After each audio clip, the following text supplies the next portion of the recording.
First, want to say thank you so much for taking the time out of your busy schedule to hop on the Life Coach Zach podcast today. To all the people that are watching on YouTube, listening on Spotify and Audible and Apple Podcasts, my guest today is Zehra Mahoon. Did I pronounce that right? Yes, that's perfect. Okay, great. Awesome. So Zehra helps individuals to stop making the mistakes that prevent them from their success and ultimate joy by teaching them the power of heart and mind alignment based on the law of attraction. So the law of attraction is something that I've been practicing my entire life without knowing it. It's something that I talk about all the time to my followers. But in your own words, can you tell everybody what is the natural law of attraction?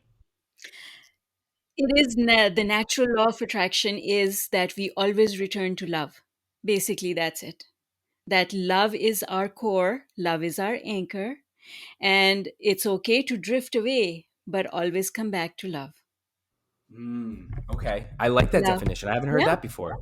Love. Love for yourself, love for everybody, love for everything. Okay. Now, if you love yourself and you love everybody and you love everything, which is, I guess the word would be altruistic, right? It's just love, you embody love in everything you do. What Mhm. happens to your life? What's expected? It's magical. It's beautiful. It's easy. There's no worry, there's no struggle. Things work out perfectly. You live in a magical world, basically. Mhm. Amazing. You live in a magical world. If you just love yourself, love everybody, love everything. Now, Yes. there's a lot of science that proves the natural law of attraction. Yes. And I guess the branch of science that we should be focused on when it comes to the natural law of attraction is quantum physics. Am I right? That's right. Okay, so I'm going to give you my definition of quantum physics and how it relates to the law of attraction, and then I want to hear yours, okay? Okay. So I want you to critique me and don't hold back. All All right? right. So quantum physics, on Earth here, we live in the universe. The universe is not just space. The universe is right here. The universe is between me and my monitor. There's space here. And in this space or the ether, there's information and there's electromagnetic waves that are all around us. And through our consciousness, our ability to think, our free will to exercise different thoughts, we're able to control the coherence of our brainwave activity to be projected out into the universe, out into the ether, and through pure intentions and through remaining present, that's when our brainwaves are as coherent as possible, we're able to attract things into our life. Yes, that is one way of looking at it. Okay. Can you tell us a little bit more about that? Tell me what I was right about, tell me what I was wrong about, and give us your explanation of the law of attraction in quantum physics. Your way of explaining it is just right. It is what quantum physics has been able to provide evidence for so far. The mix of law of attraction with quantum physics takes it to another level because quantum physics is still catching up with what spirituality already knows. The evidence part of it is missing. So we've come this far where quantum physics has been able to provide us with some evidence. The rest of the evidence still remains to be seen. But there are a couple of things that, when we talk about them, will make complete sense just based on human experience and what we know so far through science. So the first thing I want to point out is that thoughts are a form of energy, right? We understand that thoughts are a form of energy. You can monitor brain waves, you know that thoughts are a form of energy. Where we deviate, and science has not yet caught up with, is that science says that the amount of energy on earth is limited. Energy only changes form and does not go away. Okay.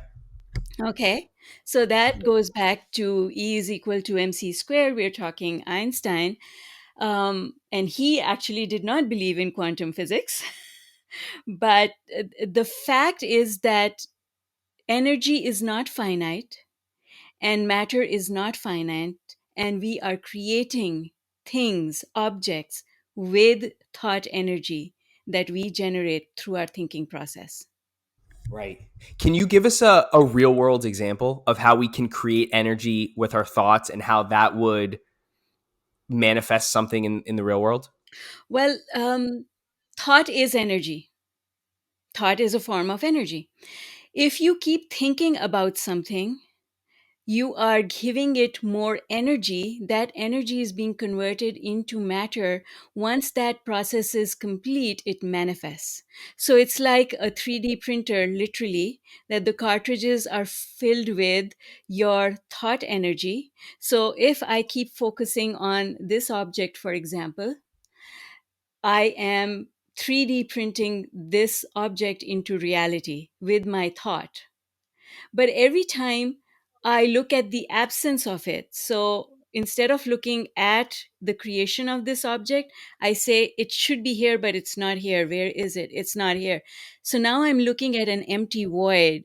Therefore, with my 3D printing thought process, I'm creating an empty void. The minute I stop creating the empty void and I actually focus on this, I am bringing this into existence because I am providing it with energy, and that energy is being converted into matter. That is, simply put, the process of manifestation.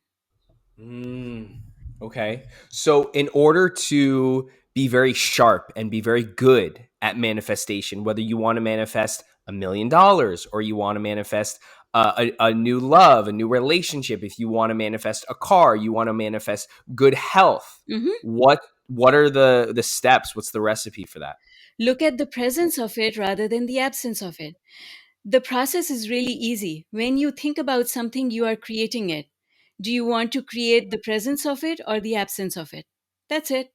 So if I want to create the presence of it, then I should think about the presence of it. Instead of looking at my bank account and saying it's empty, I should say, this is a temporary situation. It's money's flowing into it. And I can actually goose myself up to visualize seeing $1 million sitting in it. The more I focus on the $1 million sitting in my bank account, then I'm actually bringing that into manifested form. And that's where the mistake is. So people, somebody today, just today, somebody put a note on a comment on one of my YouTube videos, and this person said, well, the problem is that law of attraction says I should either ignore reality or I should visualize something that does not yet exist. How do I ignore reality? And my answer to that person was, well, you can't ignore reality, but it's how you process reality is that makes a difference. If you keep looking at the reality that is before you and you keep saying it can't change, how is it going to change, then it's not going to change. But if Right. you talk to yourself and you say this is temporary, change is coming, now you've opened the door to possibility. Right. Absolutely. And taking action is important as well, right? We can't just manifest $1 million without taking action, but changing your mindset from a lack or scarcity mindset to a mindset of abundance, right? If I want to manifest $1 million, I just have to believe that I already have it, even though it's not in my bank account yet. It's because time hasn't caught up. The $1 million is flowing to me. I feel it right now. New clients, new real estate deals, getting lucky here and there, creating opportunities, right? It's not in my bank account yet because time is slow. Time lags That's against our manifestation, right? That's right. Time does Right, lag. There is a buffer of time that allows things to happen. And in that, action is absolutely involved. However, there's a right time for taking action. If you take action um, just haphazardly, then you get demoralized and frustrated because it feels like a struggle. And so the difference that we try and educate people about is the difference of taking action at the right time based on guidance, not haphazard. And that's the difference between people who manifest beautiful, amazing things, not working that hard because they are emotionally in a different place than those people who are exerting a lot of hard work, a lot of effort, but not being able to manifest. right. And those people that are in a good place, I assume that their emotions align with love and appreciation and gratitude. And the Exactly. people that don't, that work hard and can't get the things they want, align with jealousy, anger, resentment, and things like that. Exactly. And that is why I said that the definition of law of attraction is to stay anchored in love. To stay anchored in love. Oh, because love, if I'm correct, is one of the highest vibrating emotions. For example, like when you mentioned that energy can be created through conscious thought. For example, if I believe that my life is on the line because a saber-toothed tiger is running at me, I can create testosterone and I can create the regulation of my physiology to be stronger, right? If my life is on the line, if I'm stuck in a burning building, for example, and I got to get out, I will never run as fast as I ever have running out of that Absolutely. burning building. Is that That's kind of right. That's right. You bring up an interesting point. So this is where people sometimes get confused about the law of attraction, is that once something is already in the midst of manifesting, like that saber-toothed tiger, now there is no buffer of time. Remember, we were talking just a minute ago about how there's a buffer of time where things right? come together. Once a manifestation is already evident, has taken shape. Now, that buffer of time, that window of opportunity to align yourself with love is gone, and then you just have to act the best you can, Right. right? So, Right. Absolutely. yeah, Yeah. You just have to act the best you can. So, how can I and everybody that's listening be better at manifestation? How can I and everyone that's listening unlock the law of attraction in our favor? Because, the law of attraction, it's always working. yes, It's yes, either working for you or it's or working against you. against you. It, Hmm. it, it doesn't just only work in a positive way. If Yeah, you believe you don't have money, you're manifesting less money in a way, right? So, yeah. so what can people do to manifest the law of attraction in their favor? By stopping to use law of attraction as a means for manifesting, it's not. Manifesting things you want is a byproduct. It's not the main event. The main event is happiness. So if you keep saying, I have to manifest this and then I will be happy, you're not using law of attraction. It's working against you. What you have to do is to say, I just want to be happy. The universe knows what will make me happy and is going to bring it to me. So just now, I'm just going to focus on something that brings me joy regardless. And that's why law of attraction is not a tool, it's a way of life, it's a way of living every moment of every day. It's not about manifesting. But when you do that, all the manifestations that you want will come about. Mm. People mostly go about it the wrong way because they try to use law of attraction to manifest something which means that they are focused on the absence of something, which is why they want to manifest it. But if you're focused on the absence of it, you can't manifest it. Well said. So I have to ask you this. What are some of the greatest things that you've manifested in your life? Everything, every single thing that is in this house, everything. My life, I have peace inside. I know I'm on track to more peace and more love and joy. And I've manifested a beautiful life. I like relationships, talk about relationships, money, health, self worth. I have all of that. So amazing. First of all, I'm super proud of you. And I've done the same thing. I feel like I've created such abundance in my life and I have everything I need. I don't need shoes, I don't need a shirt, I don't even need a car. And for some reason I have a vast amount of all those things.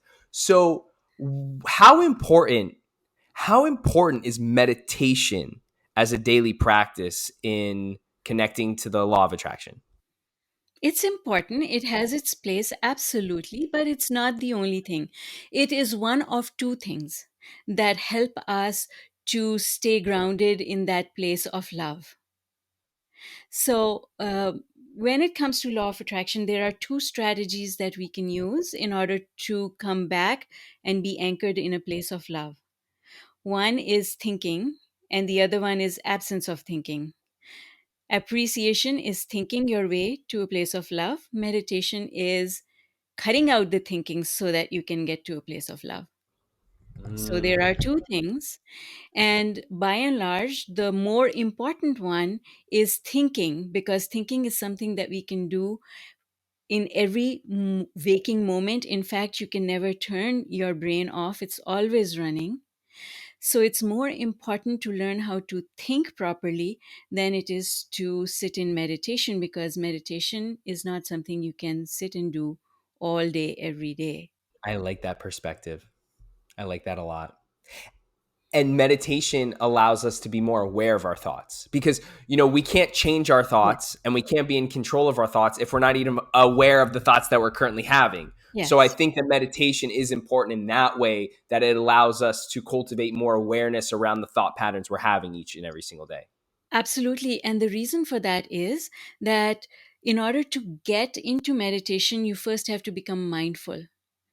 Mindfulness is the path to meditation, because in order to get into that space that we call meditation, and I've been teaching meditation since 2010 actually. So the way I explain it is that you first become mindful and then you slip into meditation. That training of being mindful is so important because we can bring that into every waking moment. Where am I focused just now? Am I focused on the absence of what I want or on the having of what I want? That is mindfulness, and it's the key to law of attraction. Oh, I really needed to hear this today. I really needed to hear this today. This is really just filling my cup up, and it's just amazing. What are some words of wisdom as we close this podcast off today? What are some words of wisdom you have for the audience? Wow, lots, because I can, like I can keep going. But I'm going to say the one piece of advice I would want to leave everyone with is don't use law of attraction because you want to manifest something. Make it a lifestyle, make it the way you approach life, make it the way you look at things. And then, as Dr. Wayne Dyer said, the things that you look at will change. It's a lifestyle. It's a lifestyle. It's not a vehicle to get what you want. No, it's a lifestyle. You're living the law of attraction through love, which is the foundation of the law of attraction. Yes, Amazing. absolutely. Amazing. Well, to all the people that are watching on YouTube, thank you so much for sticking around up until now. If you're listening on Audible, Spotify, or Apple Podcasts, you can head over to zmahoon.com to download her free ebook, Why Me by Zehra Mahoon. That's ZMAHOON.com. It was a pleasure having you on the podcast today. I wish you all the health, wealth, success, and happiness for you, all your friends, and your family moving forward. And I really do appreciate your time today. Amazing. I had lots of fun. Thank you for having me. Thank you. Have a great day. I'll see you soon. You too. Bye bye. All right.